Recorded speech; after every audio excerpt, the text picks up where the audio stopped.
Hello everyone, আমি রণদীপ চলে এসেছি অলৌকিকের সন্ধানের একটা নতুন এপিসোড নিয়ে।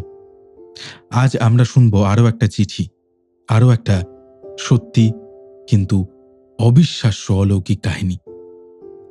আশা করি তোমাদের সবারই আমাদের এই অনুষ্ঠানটা বেশ ভালো লাগে। যদি ভালো লাগে তাহলে প্লিজ আমাদের চ্যানেলটাকে সাবস্ক্রাইব করে দিও, আর এই যে ঘটনাগুলো তোমরা শুনছো সেই ভিডিও লিঙ্কটা নিজের চেনা জানা বন্ধু বান্ধবের মধ্যে একটু শেয়ার করে দিও প্লিজ। দেরি করছি না, আজকে চলে যাচ্ছি সরাসরি আজকের ঘটনায়। আজকের ঘটনা আমাদের পাঠিয়েছে রিমা ঘোষ। রিমা বেলঘড়িয়ায় থাকে।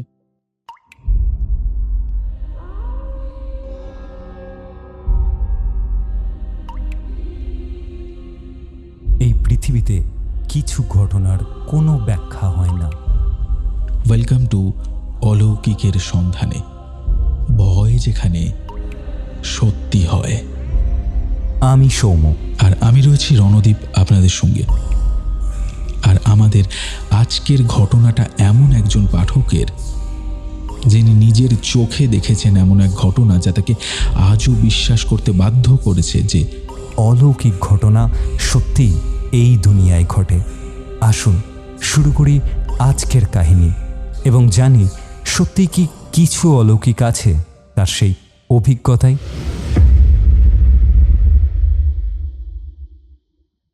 প্রিয় রণদীপদা, নমস্কার। আমার নাম রিমা ঘোষ। আমি বেলঘড়িয়ায় থাকি। আপনাদের অলৌকিকের সন্ধানে চ্যানেলটা আমি নিয়মিত দেখি। আমি, আমার স্বামী দেবজিৎ এবং আমাদের 8 বছরের ছেলে বিতান, আমাদের 3 জনেই ছোট্ট সংসার। দেবজিৎ একটা প্রাইভেট কোম্পানিতে চাকরি করে, আর আমি একটা স্কুলে শিক্ষিকা। অনেক দিনের স্বপ্ন ছিল নিজেদের একটা ফ্ল্যাট কেনার। প্রায় 10 বছর ধরে টাকা জমিয়ে ব্যাংক লোন নিয়ে অবশেষে এই বছরের শুরুতে বেলঘড়িয়ার একটা নতুন কমপ্লেক্সে 3 বেডরুমের একটা ফ্ল্যাট কিনলাম। ফ্ল্যাটটা ছিল 4র্থ তলায়। যেদিন চাবি হাতে পেলাম সেই দিনের খুশিটা ভাষায় প্রকাশ করতে পারবো না। মনে হচ্ছিল জীবনের সবথেকে বড় অর্জন হয়ে গেল। বিল্ডারের কাছ থেকে শুনেছিলাম যে এই ফ্ল্যাটটা প্রায় 2 বছর খালি পড়েছিল। আগের মালিক নাকি হঠাৎ করে শহর ছেড়ে চলে গেছিল। তাই দামটাও আমাদের বাজেটের মধ্যে ছিল এবং লোকেশনটাও ভালো। তাই আমরা আর বিশেষ কিছু ভাবলাম না। এখন মনে হয় সেইটাই ছিল আমাদের জীবনের সবথেকে বড় ভুল। এপ্রিল মাসের 15 তারিখে আমরা নতুন ফ্ল্যাটে শিফট করলাম। গৃহপ্রবেশের দিন পুরোহিত ডেকে পুজো করিয়েছিলাম। আত্মীয় স্বজন, বন্ধু বান্ধব সবাইকে নিমন্ত্রণ করেছিলাম। সবকিছু খুব ভালোভাবেই হলো। কিন্তু সেদিন রাত্রেই প্রথম অস্বাভাবিক ঘটনাটা ঘটল। রাত প্রায় 2টো বাজে। হঠাৎ ঘুম ভেঙে গেল একটা অদ্ভুত শব্দে। মনে হচ্ছিল কেউ যেন লিভিং রুমে চেয়ার টেনে নিয়ে যাচ্ছে। একটা ঘষ্টানোর চাপা আওয়াজ। প্রথমে ভাবলাম হয়তো আমার মনের ভুল, স্বপ্ন দেখছি। কিন্তু শব্দটা থামল না। অবশেষে আমি দেবজিৎকে ধাক্কা দিয়ে জাগালাম। কি হলো? ঘুম জড়ানো গলায় বলল দেবজিৎ। শুনতে পাচ্ছ না ওই শব্দটা? আমি ফিস ফিস করে বললাম। আমরা দুজনে শ্বাস বন্ধ করে শুনলাম। শব্দটা তখনও হচ্ছে। দেবজিৎ বিছানা ছেড়ে উঠে বেডরুমের দরজা খুলল। লিভিং রুমের লাইট জ্বালাতেই দেখলাম ডাইনিং টেবিলের একটা চেয়ার সরানো আছে, অথচ আমরা ঘুমাতে যাবার আগে সমস্ত চেয়ার গুছিয়ে রেখেছিলাম। হয়তো আমরাই ঠিক মতো রাখিনি। যাকে, এই নতুন জায়গা তো, তাই একটু অন্যরকম লাগছে। না, কোনো ব্যাপার না, শুয়ে পড়ো। আমি মাথা নাড়লাম, কিন্তু মনের মধ্যে একটা অস্বস্তি কাজ করছিল। আমি পরিষ্কার মনে করতে পারছিলাম যে সমস্ত চেয়ার ঠিকমতো গুছিয়ে রাখা ছিল। পরদিন সকালে উঠে দেখলাম বিতান কিচেনে আমার কাছে এসে দাঁড়িয়ে আছে। তার মুখটা কেমন যেন ফ্যাকাশে দেখাচ্ছে।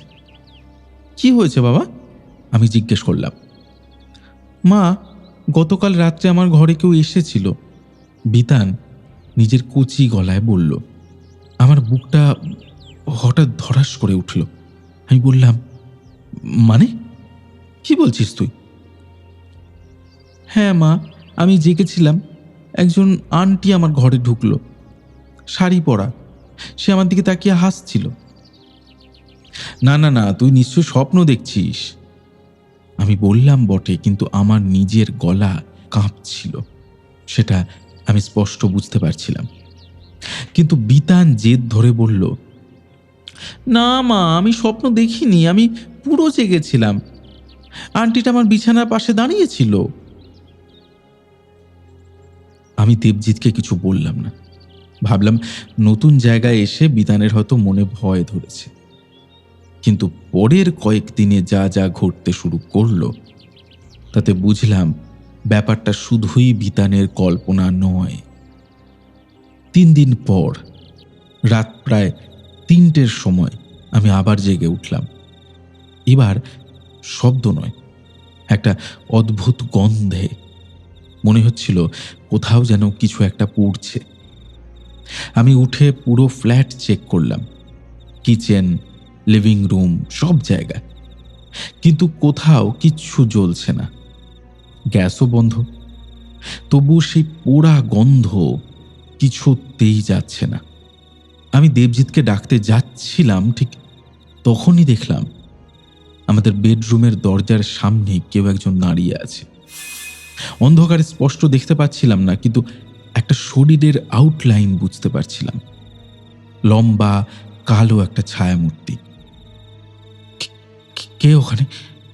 আমার গলা থেকে স্বর বেরোচ্ছিল না ঠিক মতো।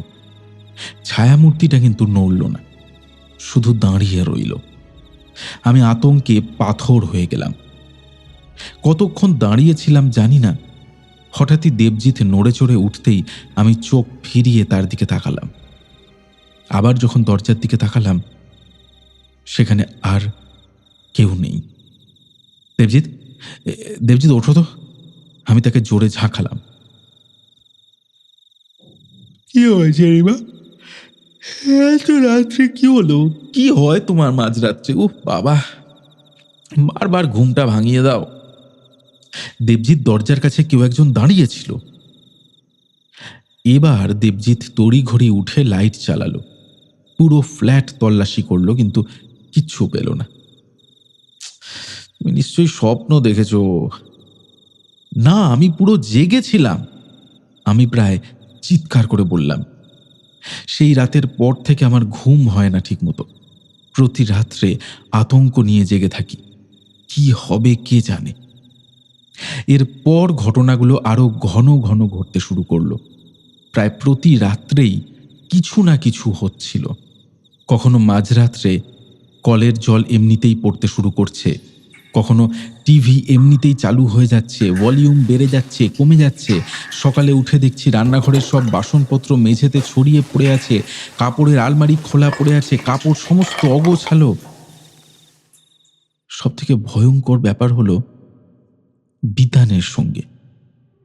একদিন স্কুল থেকে ফিরে এসে সে বলল, তার ঘরে সেই শাড়ি পরা আন্টি নাকি প্রতিদিন আসে।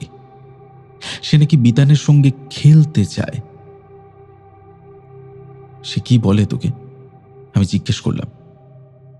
সে বলে তার খুব একা লাগে, বলে এটা তার ঘর। সে জিজ্ঞেস করে আমরা কেন এখানে আছি। বিতানের কথা শুনে আমার সারা শরীরে কাঁটা দিয়ে উঠল। জিজ্ঞেস করলাম, সে আর কিছু বলে নাকি? বলে তো, বলে তার একটা ছেলে ছিল, সে তাকে খুব মিস করে। বিতান থেমে গিয়ে আমার হাত ধরল, বলল, মা, আমার না ভয় করে আন্টিটাকে, আমি আন্টিটার সঙ্গে কথা বলতে চাই না। সেই রাত্রেই আমি দেবজিৎকে সব খুলে বললাম। প্রথমে সে বিশ্বাস করতে চাইল না, বলল সব নাকি আমাদের মনের ভুল। কিন্তু পরের সপ্তাহে এমন একটা ঘটনা ঘটল যা দেবজিৎকেও বিশ্বাস করতে বাধ্য করল। সেদিন ছিল শনিবার। দেবজিৎ বাড়িতেই ছিল। বিকেল 5টা নাগাদ সে বাথরুমে ঢুকেছিল স্নান করতে। হঠাৎ আমি তার চিৎকার শুনতে পেলাম। আমি দৌড়ে গিয়ে বাথরুমের দরজায় ধাক্কা দিলাম, কিন্তু সেটা ভেতর থেকে লক করা। দেবজিৎ, দেবজিৎ দরজা খোলো, কি হয়েছে? রিমা দরজা খুলছে না, মনে হচ্ছে কেউ একজন ধরে রেখেছে। ছিটকিনি তো খোলা, কিন্তু আমি খুলতে পারছি না দরজাটা। আমি পাগলের মতো দরজায় ধাক্কা দিতে লাগলাম। বিতান শেষে কাঁদতে শুরু করলো। হঠাৎ দরজাটা এমনিই খুলে গেল। দেবজিৎ বেরিয়ে এলো। তার মুখ ফ্যাকাশে, পুরো শরীর কাঁপছে। কি হয়েছে দেবজিৎ? তোমাকে এরকম দেখাচ্ছে কেন? আমি স্নান করছিলাম। হঠাৎ দরজার হাতল নিজে নিজে ঘুরতে শুরু করলো। আমি ধরে রাখার চেষ্টা করলাম, কিন্তু মনে হচ্ছিল কেউ প্রচন্ড জোরে টানছে সেটা ধরে। তারপর আয়নায় দেখলাম। কি দেখলে আয়নায়? একটা মুখ, একটা মহিলার মুখ, ভয়ঙ্কর রকমের বিকৃত। সে আমার দিকে তাকিয়ে হাসছিল। দেবজিতের কথা শুনে আমার শরীরটা কেমন যেন খারাপ লাগতে শুরু করলো। সেদিন রাত্রে আমরা 3 জন একসাথে লিভিং রুমে শুয়েছিলাম। কেউ নিজের ঘরে ঘুমাতে যেতে পারিনি। পরের দিন আমরা কমপ্লেক্সের কয়েকজন প্রতিবেশীর সঙ্গে কথা বললাম। একজন বয়স্ক ভদ্রলোক, যিনি আমাদের নিচের ফ্লোরেই থাকেন, তিনি এমন কিছু তথ্য দিলেন যা শুনে আমাদের রক্ত হিম হয়ে গেল। ওই ফ্ল্যাটে আগে একটা পরিবার থাকতো, স্বামী, স্ত্রী আর তাদের একটা ছেলে। ছেলেটার বয়স ছিল বছর 8। তারপর হঠাৎ একদিন ছেলেটা অসুস্থ হয়ে পড়ে। তাকে হাসপাতালে নিয়ে যাওয়ার পথেই সে মারা যায়। তারপর থেকে ওই মাটা পাগল হয়ে যায়। সে বলতো তার ছেলে এখনো ফ্ল্যাটে আছে। সে তার ছেলের সঙ্গে কথা বলে, খেলে। লোকে বলতো সে নাকি মানসিক ভারসাম্য হারিয়ে ফেলেছে। তারপর কি হলো? আমি জিজ্ঞেস করলাম, যদিও আমার মনে হচ্ছিল যে উত্তরটা বোধহয় না জানলেই ভালো হতো। একদিন রাত্রে সেই মাটা ফ্ল্যাটের ছাদ থেকে লাফ দিয়ে আত্মহত্যা করে। তারপর স্বামী সেই ফ্ল্যাট বিক্রি করে দিয়ে শহর ছেড়ে চলে যায়। তারপর থেকে অনেকে সেই ফ্ল্যাট কিনেছে, কিন্তু বেশি দিন কেউ থাকতে পারেনি। আমি শুনে অবাক হলাম। কিন্তু আমরা তো এই ফ্ল্যাটটা নতুনই কিনলাম, তখন তো বিল্ডার কিছু বলল না।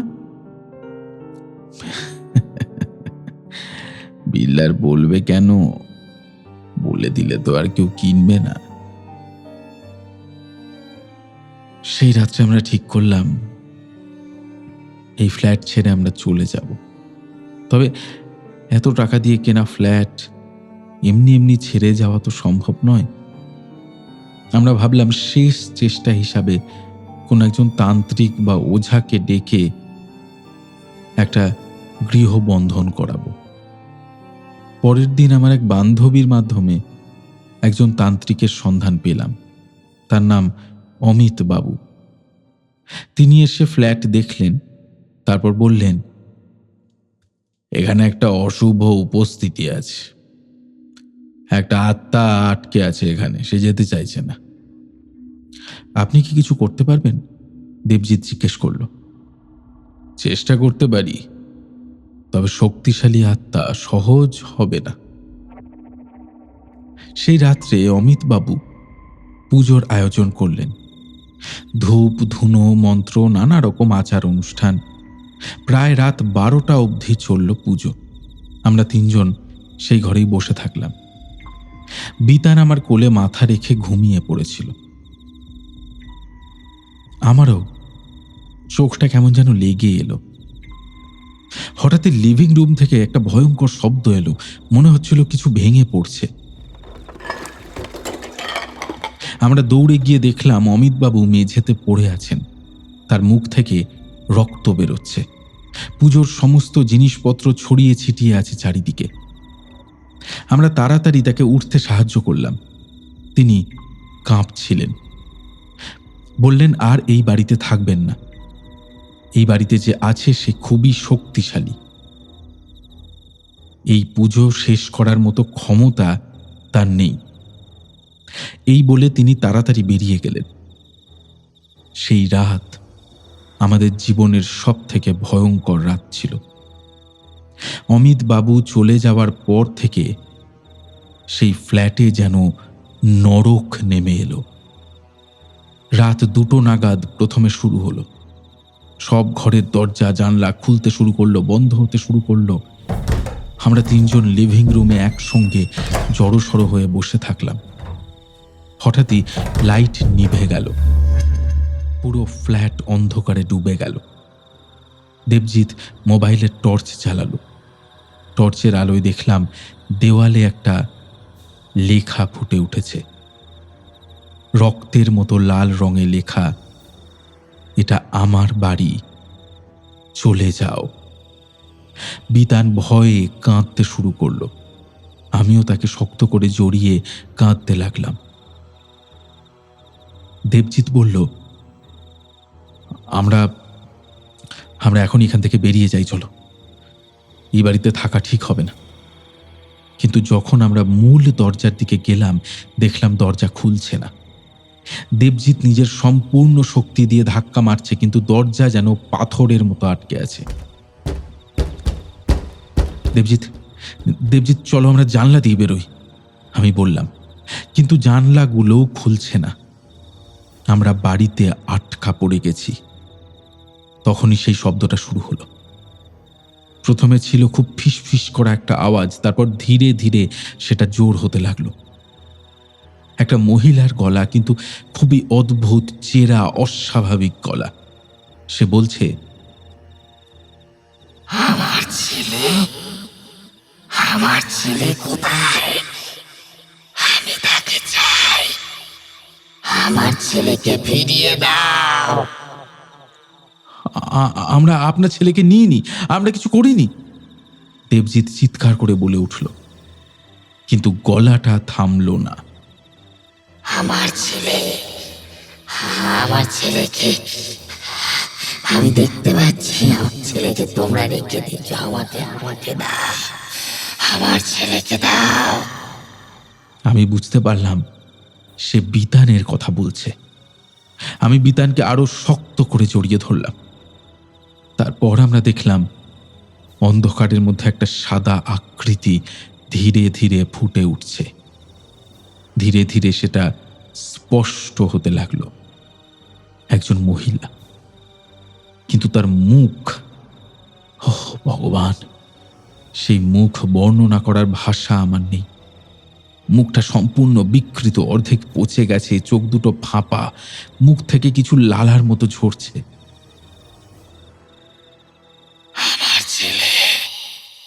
আমার ছেলেকে বেরিয়ে দাও। সে ধীরে ধীরে বিতানের দিকে এগিয়ে আসছিল।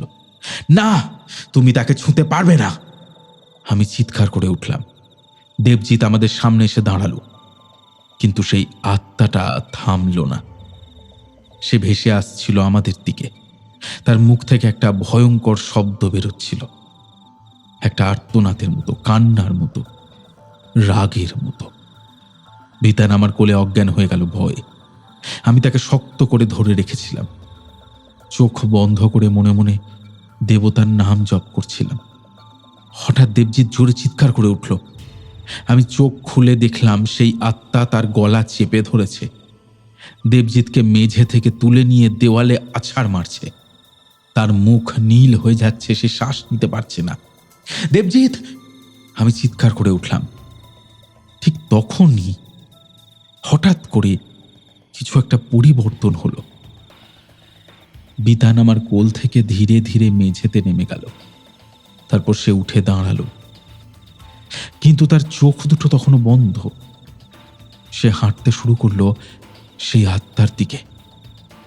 বিতান, বিতান, না, থাম! আমি তাকে ধরতে গেলাম, কিন্তু আমি নড়তে পারছিলাম না। মনে হচ্ছিল কোনো অদৃশ্য শক্তি যেন আমাকে ধরে রেখেছে। বিতান সেই প্রেতাত্মার সামনে দাঁড়ালো। তারপর সে কথা বলতে শুরু করলো। বিতানের যে গলাটা, সেটাও একটা বাচ্চার গলা, কিন্তু সেটা বিতানের গলা নয়। সে গলাটা বাচ্চার হলেও যেন অনেক বেশি পরিণত, অনেক বেশি শান্ত। মা, আমি চলে গেছি, আমি আর ফিরব না। তুমি আমাকে ধরে রাখতে পারবে না। এবার সেই প্রেতাত্মাটা থমকে দাঁড়ালো। দেবজিৎ মেঝেতে পড়ে গেল, হাঁপাতে লাগলো। বাবু, বাবু তুই? এবার প্রেতাত্মাটা জিজ্ঞেস করলো। তার গলায় এবার বিভ্রান্তি। আমি কষ্ট পাচ্ছি মা, আমি এগিয়ে যেতে পারছি না, কারণ তুমি আমাকে ধরে রেখেছ। তুমি আমাকে ছেড়ে দাও, তুমি আমাকে মুক্তি পেতে দাও। আমি তোকে ছাড়তে পারবো না, তুই আমার ছেলে, তুই আমার একমাত্র। তোমার ছেলে তো তোমাকে ভালোবাসে, সে তো চলে যেতে চায়, সে ক্লান্ত, সে বিশ্রাম চায়। তুমি যদি সত্যি আমাকে ভালোবাসো তাহলে আমাকে যেতে দাও। প্রেতাত্মাটা থেমে গেল। তার বিকৃত মুখে একটা পরিবর্তন এলো। কষ্টের একটা ভাব ফুটে উঠল সেই ভয়ঙ্কর মুখে। একটা নীরবতা নেমে এলো সারা ফ্ল্যাট জুড়ে। এবার সেই ছেলেটার গলা আবার শোনা গেল, খুব সুন্দর মিষ্টি গলা। মা, আমি ঠিক আছি, আমার আর কোনো কষ্ট নেই, তুমি চিন্তা করো না মা। তুমি আমাকে যেতে দাও, একদিন আমাদের ঠিক আবার দেখা হবে। এবার সেই আত্মার কাছ থেকে একটা দীর্ঘ ফোঁপানি কান্না ভেসে এলো। তারপর ধীরে ধীরে সেই অবয়বটা ম্লান হতে শুরু করলো। তার আকৃতি ঝাপসা হয়ে আসছিল। তারপর এক সময় সে সম্পূর্ণ অদৃশ্য হয়ে গেল। বিতান মেঝেতে ঢলে পড়ল। আমি দৌড়ে গিয়ে তাকে তুলে নিলাম। দেবজিৎ উঠে এসে আমাদের জড়িয়ে ধরল। আমরা তিনজন কাঁপছিলাম। হঠাৎ লাইটও জ্বলে উঠল। দরজা জানলা সব স্বাভাবিক হয়ে গেল। সেই ভারী চাপা অনুভূতি যা ফ্ল্যাটে সব সময় থাকতো, সেটাও উধাও হয়ে গেল। মনে হলো যেন একটা বিশাল বোঝা নেমে গেছে। আমরা কিন্তু সেই রাত্রে ফ্ল্যাট ছাড়লাম না। আমরা কেউ ঘুমাতেও পারিনি। সকাল পর্যন্ত একসঙ্গে বসে থাকলাম। পরদিন সকালে বিতান জেগে উঠে বলল, মা, সেই আন্টি আর আসবে না। তুই কি করে জানলি? আমি জিজ্ঞেস করলাম। আন্টি যাওয়ার সময় তো আমাকে বলে গেল সে আর আসবে না। এই ছিল আমার ঘটনা। একটা কথা বলে রাখি যে সেই রাত্রের পর থেকে কিন্তু আর কখনো কোনো অলৌকিক ঘটনা ঘটেনি আমাদের ফ্ল্যাটে। প্রথম কয়েক সপ্তাহ আমরা ভয়ে ভয়ে থাকতাম, রাতে ঠিকমতো ঘুমাতে পারতাম না, প্রতিটা শব্দে চমকে উঠতাম। কিন্তু পরে ধীরে ধীরে বুঝলাম যে সত্যিই সব শেষ হয়ে গেছে। এখন প্রায় 3 মাস কেটে গেছে সেই ঘটনার। আমরা এখনো এই ফ্ল্যাটেই আছি। জায়গাটা এখন শান্ত, স্বাভাবিক। বিতান এখন স্বাভাবিকভাবেই ঘুমায়, খেলা করে। সেই আন্টি আর বিতানের সঙ্গে দেখা করতে আসে না। দেবজিৎ তার অফিসের কাজে ব্যস্ত হয়ে গেছে, আমিও স্কুলে পড়াই। কিন্তু সেই রাত্রের স্মৃতি আমাদের কখনো ছাড়বে না। আমি এখনো মাঝে মাঝে রাতে জেগে উঠি, চারপাশে তাকাই, কিন্তু এখন আর কিছু নেই, শুধু অন্ধকার আর নীরবতা। আমি মাঝে মাঝে ভাবি সেই মহিলার কথা, সেই মা যে তার ছেলেকে এতটা ভালোবাসতো যে মৃত্যুর পরেও ছেড়ে দিতে পারেনি। যে এতটা কষ্ট পেয়েছিল যে নিজের জীবন শেষ করে দিয়েছিল, কিন্তু তারপরেও শান্তি পায়নি, আটকে ছিল এই পৃথিবীতে তার ব্যথায়, তার শোকে। আশা করি সে এখন যেখানেই আছে শান্তিতে আছে, তার ছেলের সঙ্গে আছে, তারা দুজনে খুব ভালো আছে।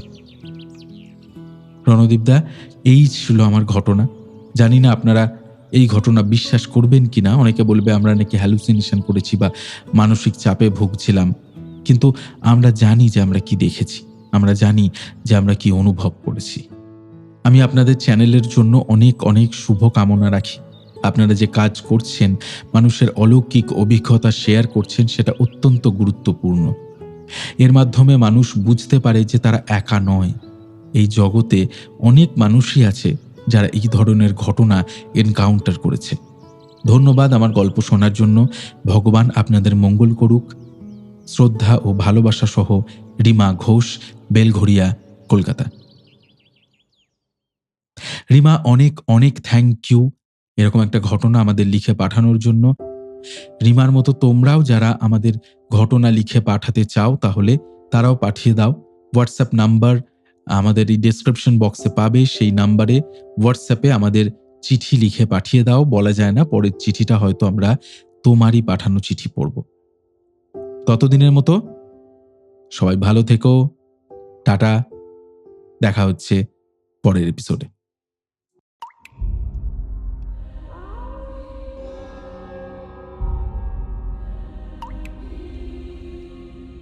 এভাবেই শেষ হলো আজকের সত্যিকারের অলৌকিক অভিজ্ঞতা। আপনার জীবনেও যদি ঘটে থাকে এমন কোনো রহস্যময় ঘটনা, তাহলে এখনই লিখে পাঠান আমাদের হোয়াটসঅ্যাপ নাম্বারে। নাম্বারটা হলো 9474422000। আরেকবার বলে দিই, 9474422000। শুধুমাত্র বাংলা ফন্টে টাইপ করেই পাঠাবেন। আর সাবস্ক্রাইব করতে ভুলবেন না অলৌকিকের সন্ধানে, কারণ ভয় এখানে সত্যি হয়।